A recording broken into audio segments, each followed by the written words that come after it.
Lo habéis pedido muchísimo, Promisers Clippers, y aquí tenéis por fin un vídeo que, bueno, desde que hice el de la historia de Cruz, pero incluso antes me decíais que hiciese. Se trata de toda la historia completa de Rómulo, del mayordomo que tantos secretos guarda, esos secretos que jamás saldrán ahí fuera, en La Promesa. La verdad es que, bueno, ya sabéis que yo me organizo muy bien para ir apuntando todos los datos importantes que se dicen del pasado de los personajes, de todos. Vamos, si vieseis que tengo hasta la biografía de Lope por ahí apuntada.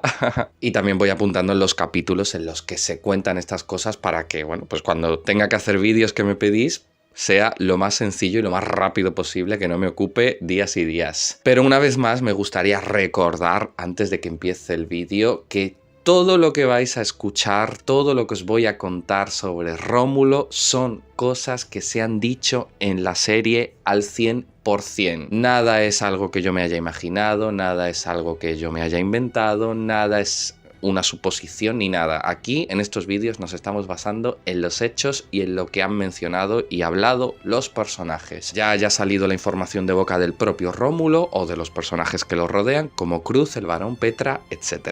Lo digo porque a veces os puedo poner los clips y otras veces pues no, porque tampoco puedo llenar el vídeo de escenas de La Promesa. Lo digo porque en el vídeo de Lola ya había gente que me preguntaba por esa historia de Lola a caballo con Tomás. Eso se dijo en la serie. Podéis ir a ver, os invito a ver los episodios y escucharlo vosotros de viva voz de los mismos personajes. Él pasó a caballo y se ofreció a traerme. Antes me llevó a una cima desde donde se veía el valle entero. Pero bueno, preparaos para un vídeo muy largo, coged un tentempié o algo para verlo entretenido, porque aquí sacamos los archivos secretos de La Promesa para desclasificar toda la información sobre Rómulo Baeza, un personaje que tiene mucho que esconder. Y de hecho, antes de comenzar con la historia, quiero leeros la descripción oficial del personaje que Bambú, la productora de la serie, lanzó durante el estreno de La Promesa, porque ya la misma descripción nos revela el mayor secreto de Rómulo y Cruz, y es que él estuvo implicado en la muerte de Dolores, algo que desarrollaré durante el vídeo, pero os la leo. Rómulo Baeza, como mayordomo jefe de La Promesa, es ecuánime, afable y cercano, aunque lleva el servicio con mano firme. Nadie sabe que carga a sus espaldas graves pecados del pasado. Nadie, excepto Cruz. Y si esto estaba escrito al inicio de la serie, creo que huelga decir, una vez más, que Rómulo fue uno de los jinetes. Pero como digo, esto lo voy a desarrollar en el vídeo. Antes vamos a remontarnos muchos años antes de Dolores, muchísimos más años antes que La Promesa. Nos vamos a remontar a mediados del siglo XIX para conocer la historia de Rómulo desde su nacimiento. Aunque antes, como siempre, ya sabéis que soy vuestro Juan, vuestro Cienfuegos, el único y el original, el que sabe de lo que habla, y ya podéis ir dejando un buen me gusta a este vídeo tan trabajoso, que os va a encantar desde luego, y por supuesto suscribíos para que cada vez seamos más Promisers y más Clippers, que ya estáis viendo que aquí es donde vais a tener el mejor contenido de La Promesa, más fiable y de mayor calidad. Y si os gustan estas historias, si os gusta que os las cuente, pues recordad que os tengo contada la mayor de todas, mi novela Postbellum, un thriller ambiental en los años 20 pero lleno de pasión, disponible en Amazon, que si lo habéis leído, pues recordad, dejadme allí las 5 estrellitas y también un breve comentario explicando por qué os ha gustado, que es lo que más me ayuda para que la novela llegue a más y más gente. Y como digo, nos retrotraemos a mediados del siglo XIX, porque por edad Rómulo debió nacer, yo diría que hacia 1850, año arriba, año abajo. Y aunque desconocemos sus orígenes, su familia y sus primeros años, sabemos que Rómulo, pese a su posición humilde, llegó a tener una buena educación. Algo que quizá influyó en esto fue que en esos años tuvo lugar la Ley Moyano. Se trata de la primera legislación española que estableció la obligación en cuanto a la creación estatal de escuelas, también para niñas, así como la ley educativa más longeva de la historia de España, porque de una manera u otra, con sucesivos desarrollos reglamentarios, ordenó el sistema educativo hasta 1970. ¡Ojo! Esta ley fijaba la enseñanza primaria gratuita y obligatoria desde los 6 a los 9 años, aunque luego la puesta en práctica, pues ya os imagináis, quedaba en manos de la capacidad que tuviesen municipios y familias de tener escuelas y maestros. Pero yo creo que cuadra mucho pues la edad de Rómulo, su infancia con la aplicación de esta ley, ya que bueno, sabemos que Rómulo es oriundo de Luján, no sabemos si exactamente del pueblo o de uno de los alrededores, pero bueno, Luján es un pueblo bastante boyante, con mucha bonanza. Y el caso es que creció siendo un joven cultivado, sagaz, inteligente y con mundo, porque hasta latín llegó a aprender. Como digo, pues no sabemos exactamente el por qué ni el cómo recibió esta educación. Algunos teorizamos que quizá pues su familia lo llevó a un seminario con el pretexto de que llegase a emprender carrera eclesiástica solo para que tuviese una educación en manos de los curas y que una vez alcanzada dicha educación y llegada a la adolescencia, pues lo sacaron de allí. Pero como digo, esto es una teoría que compartimos bastantes promisers aquí, pero eso, que no deja de ser teoría. Lo que sí que es completamente oficial es que su primer trabajo fue en una hacienda que ya no existe en Luján, una hacienda llamada La Tabanca. La Tabanca. Estuve trabajando allí, fue mi primer empleo. Y esto tuvo que ser a mediados o finales de la década de 1860, cuando Rómulo todavía era un jovencito pues de unos 16, 20 años, en esa horquilla, metedlo. El patrón de esta hacienda era un tratante de ganado, una persona despiadada, un hombre sin corazón que daba a sus siervos peor vida que a las bestias que compraba y vendía. Eran tiempos duros y un trabajo difícil y áspero, pero Rómulo supo hacerse valer y ascendió hasta terminar convirtiéndose en capataz de la finca. Fue entonces cuando en La Tabanca entró a trabajar un chiquillo muy joven, un niño prácticamente llamado Mateo. Mateo Castillo, que yo creo que este nombre os tiene que empezar ya a sonar. Sé que sería una buena oportunidad para ir subiendo y aprendiendo un oficio. Mateo entró como ramalero y palafrenero, las más humildes de las tareas en una casa, y no tenía más sustento que un techo donde dormir y un plato caliente, pero aún así Mateito estaba esperanzado por el futuro. Él quería ayudar a su familia y poner un plato en la mesa. Que en La Tabanca había que ganarse el derecho a que te llamaran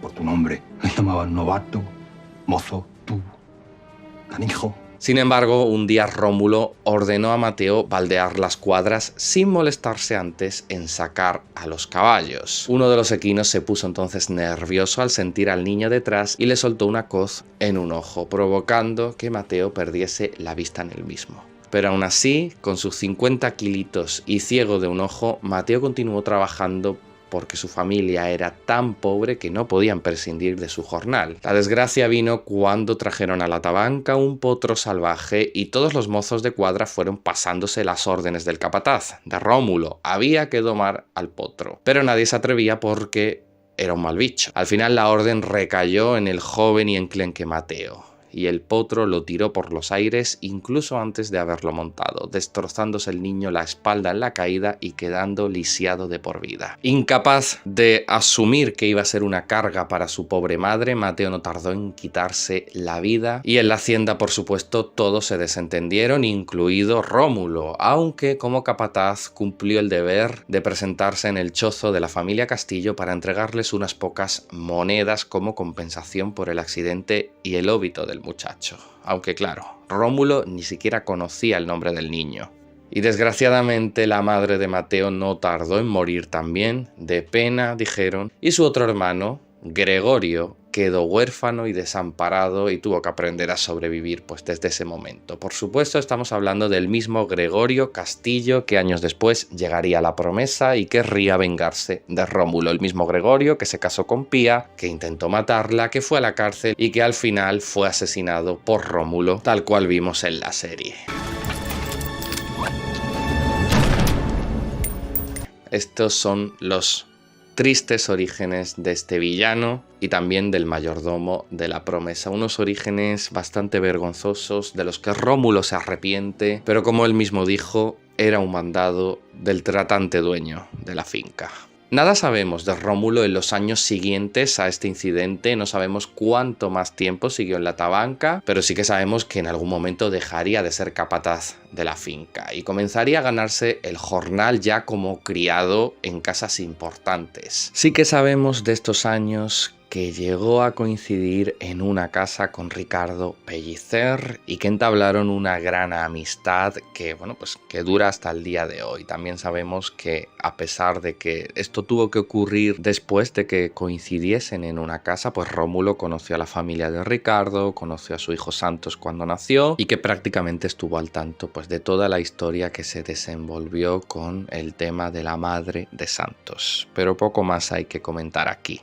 Ascendería desde lacayo hasta mayordomo de alguna manera, porque sí que sabemos que hacia el año 1887 o 1888 lo contrató el barón de Linaja como mayordomo en su palacio de Cádiz, donde los Ezquerdo se habían instalado tras abandonar Cuba. En esta casa Rómulo estaba al servicio del barón y de sus jóvenes hijas adolescentes, las señoritas Cruz y Eugenia, pero no solo de ellas, y es que aquí Rómulo coincidió con una gran cantidad de personajes de la promesa, pero claro, en su juventud de infancia, porque además de al servicio de la familia Ezquerdo, también lo estuvo de los jóvenes pupilos del barón que prácticamente vivían allí. Ignacio, el conde de Ayala y Mayor, y sus hermanas, huérfanos todos tras la prematura muerte de sus padres. Ahora también sabemos que la gran amiga de Cruz, Leocadia de Figueroa, de su misma edad, no tardó en seguirlos desde Cuba y quizá también se hospedó en el Palacio de Cádiz, y otra persona a la que Rómulo conocería en el palacio sería la joven María Antonia, mejor amiga de Cruz, Eugenia y Leocadia, que les visitaba a menudo desde Sevilla junto a su padre, el hombre que vendió al barón de Linaja su título. En cuanto a la servidumbre, fue aquí donde se conocieron Rómulo y Petra, que entró en el palacio como doncella, una joven analfabeta y muy pobre que necesitaba una oportunidad, sobre todo lejos de su familia, aunque el mayordomo no estaba dispuesto a concederle ningún trato de favor y tampoco el ama de llaves que acompañaba a Rómulo en este palacio. Por desgracia, quien sí se fijó en Petra fue uno de los lacayos que se obsesionó con ella y convirtió su vida en un infierno. Por fortuna, la señorita Cruz se dio cuenta del calvario de la muchacha y la salvó. Del lacayo no se supo más, y Cruz, dispuesta a proteger a Petra, se enfrentó a Rómulo y al ama de llaves para que le permitiesen ser ella quien cuidase a la joven, instalándose incluso en la zona de servicio junto a ella. El ama de llaves quiso avisar al varón, pero Cruz la sobornó con una pulsera de oro. Así Rómulo también miró para otro lado.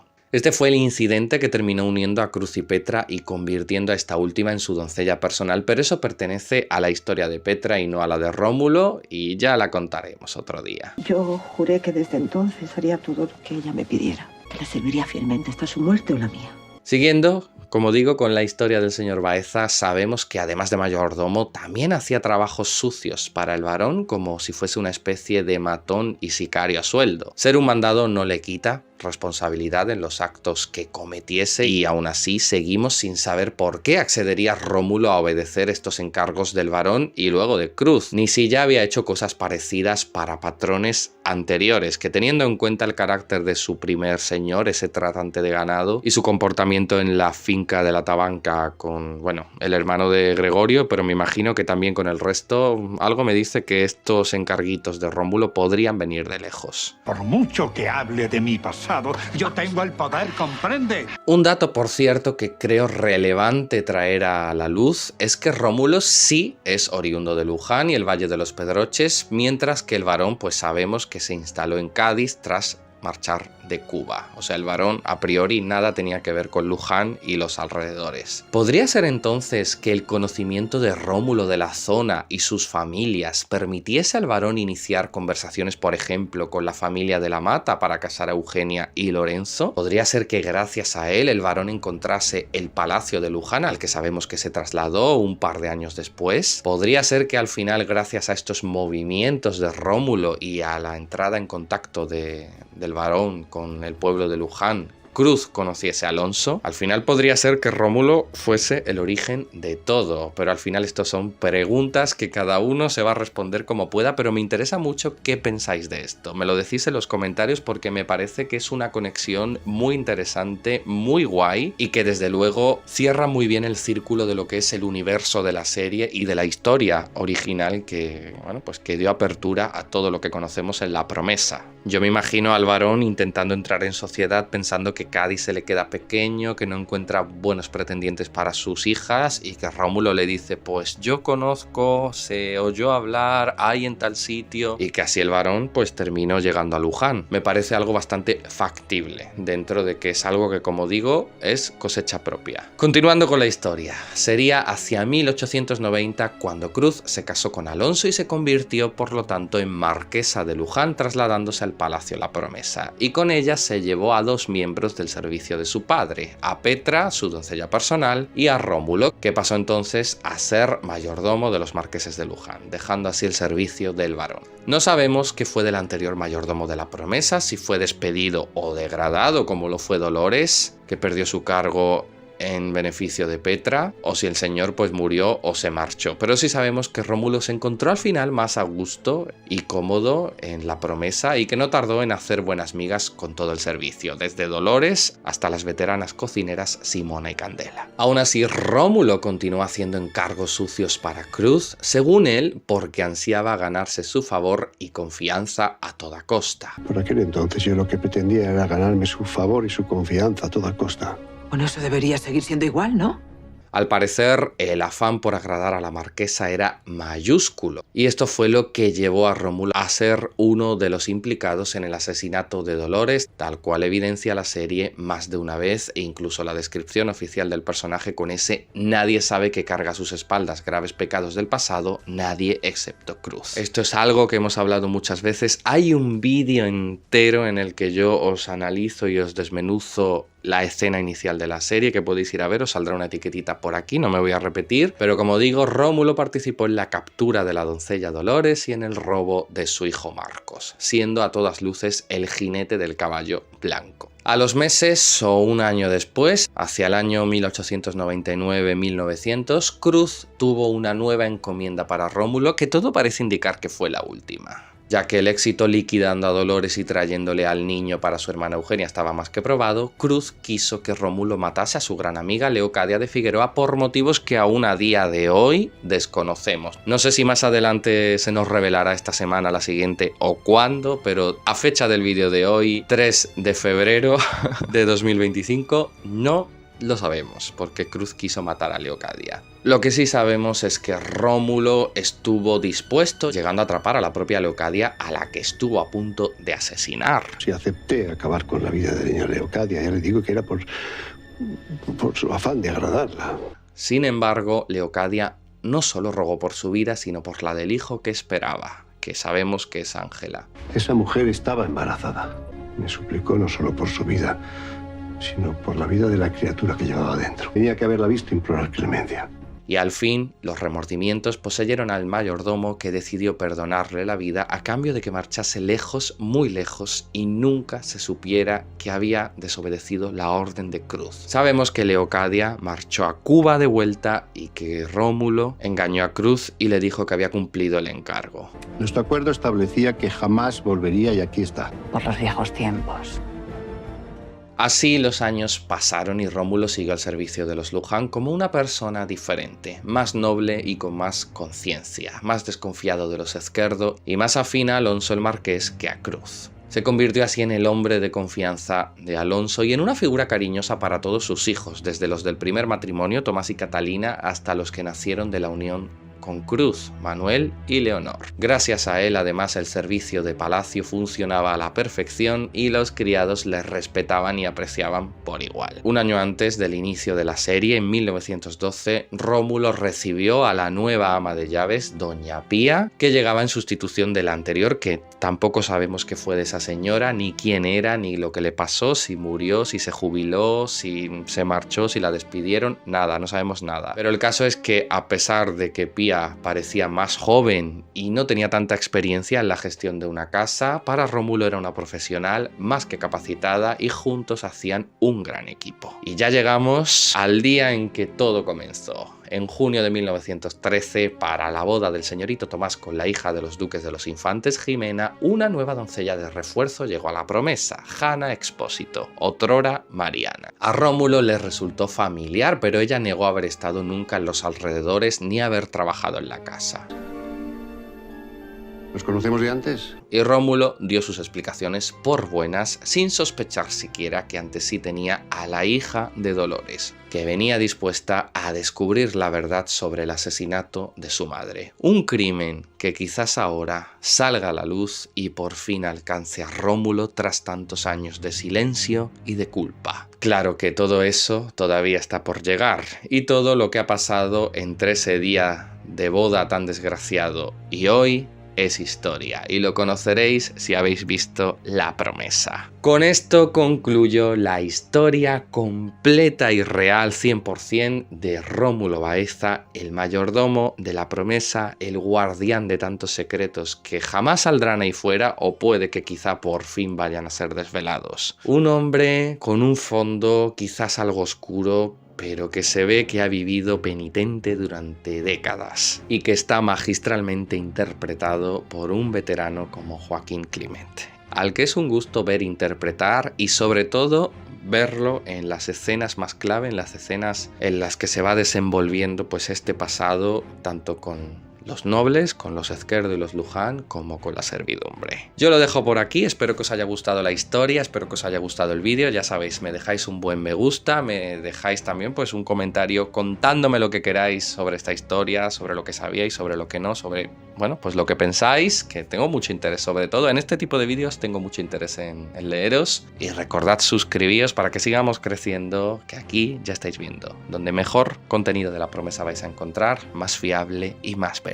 Y por supuesto no puedo despedirme sin deciros que nada, que si tenéis todavía más ganas de historias de época, pues que tenéis disponible en Amazon mi novela Postbellum, un thriller de época ambientado en la España de 1920. Es un thriller pero está lleno de pasión, y bueno, vais a ver que la lectura no os va a dejar indiferente, porque bueno, va a parecer que estáis viviendo en esa época, que estáis viviendo en 1920, que estáis sintiendo la realidad de ese año día a día, y bueno, y que con el vocabulario también va a parecer que estáis hablando como en la España de entonces, con ese castellano digamos pseudo antiguo, y tiene pues unos personajes, como digo, súper pasionales, con ese Acacio Alborg que no puede asumir de quién se ha enamorado y que sufre por ello, con ese Eren que esconde tantos secretos, un refugiado de la Primera Guerra Mundial, conflicto que se trata muy bien como lo vivió España entonces, y con una villana que bueno, es una villana a la altura de Cruz y a la altura de todas las villanas que hemos tenido en las series diarias. Doña Juana Janeiro, una mujer de armas tomar, por supuesto, como siempre, enamorada de quien no debe.